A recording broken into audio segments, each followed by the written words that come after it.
Assalamualaikum warahmatullahi wabarakatuh. Perkenalkan, nama saya Salman Magdis dari kelas 8E. Kali ini saya akan membuat rangkuman bab 1. Nama-nama kitab Allah Subhanahu wa ta'ala dan Rasul penerimanya. Ada 4 kitab yang diturunkan oleh Allah Subhanahu wa ta'ala ke dunia ini. Allah Subhanahu wa ta'ala juga memberikan nama-nama untuk kitab-kitabnya tersebut secara berurutan, mulai dari yang pertama kali diturunkan hingga saat ini. Keempat kitab yang wajib kita yakini adalah Taurat, Zabur, Injil, dan Al-Quran. Kitab Taurat diturunkan pada abad ke-12 sebelum Masehi. Kitab Taurat diwahyukan kepada Nabi Musa alaihissalam pada abad ke-12 sebelum Masehi. Nama Taurat berarti hukum atau syariat. Pada saat itu Nabi Musa alaihissalam diutus oleh Allah Subhanahu wa ta'ala untuk berdakwah kepada bangsa Bani Israel. Oleh karena itu, tepat sekali kalau kita meyakini bahwa kitab Taurat diperuntukkan sebagai pedoman dan petunjuk hidup bagi kaum Bani Israel saat itu. Adapun bahasa yang digunakan dalam kitab Taurat adalah bahasa Ibrani. Sebagai muslim kita sangat meyakini akan keberadaan kitab Taurat. Ini kita meyakini bahwa kitab Taurat benar-benar wahyu dari Allah Subhanahu wa ta'ala. Keyakinan ini diperkuat oleh keterangan-keterangan yang ada di dalam Al-Quran. Salah satunya adalah yang tertuang dalam firman Allah, Quran surat Al-Mu'minun ayat 23.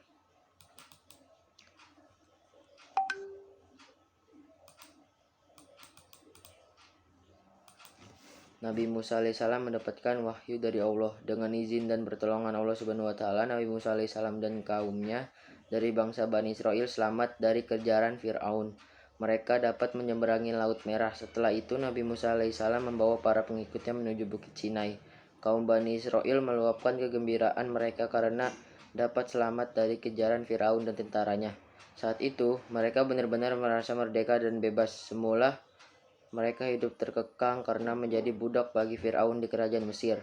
Sekarang situasinya menjadi berbalik 180 derajat. Mereka benar-benar bebas, merdeka, dan tidak ada aturan yang perlu dipatuhi. Mereka meluapkan kegembiraan dengan berbagai cara. Ada yang bersyukur kepada Allah Subhanahu wa ta'ala, namun ada yang melampiaskan dengan hanya bersukaria. Nabi Musa alaihissalam merenung dan berpikir.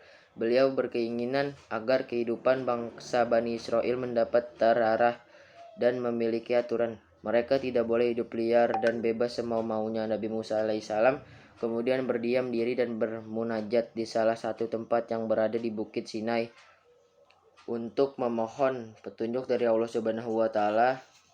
Nabi Musa alaihissalam berzikir, "Maha besar Engkau ya Allah, ampunilah aku dan terimalah taubatku, dan aku menjadi orang yang pertama beriman kepadamu." Saat Nabi Musa alaihissalam berzikir dan kemudian merasa begitu dekat dengan Allah, diberikanlah kepadanya petunjuk dan aturan berupa kitab Taurat.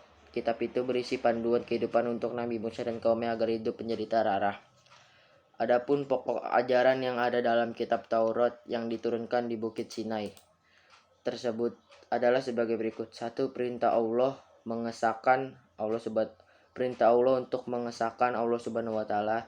2. Larangan menyembah patung atau berhala. 3. Larangan menyebut nama Allah Subhanahu wa ta'ala dengan sia-sia. 4. Perintah menyucikan hari Sabtu. 5. Perintah menghormati kedua orang tua. 6. Larangan membunuh sesama manusia. 7. Larangan berbuat zina. 8. Larangan mencuri. 9. Larangan menjadi saksi palsu. 10. Larangan mengambil hak orang lain.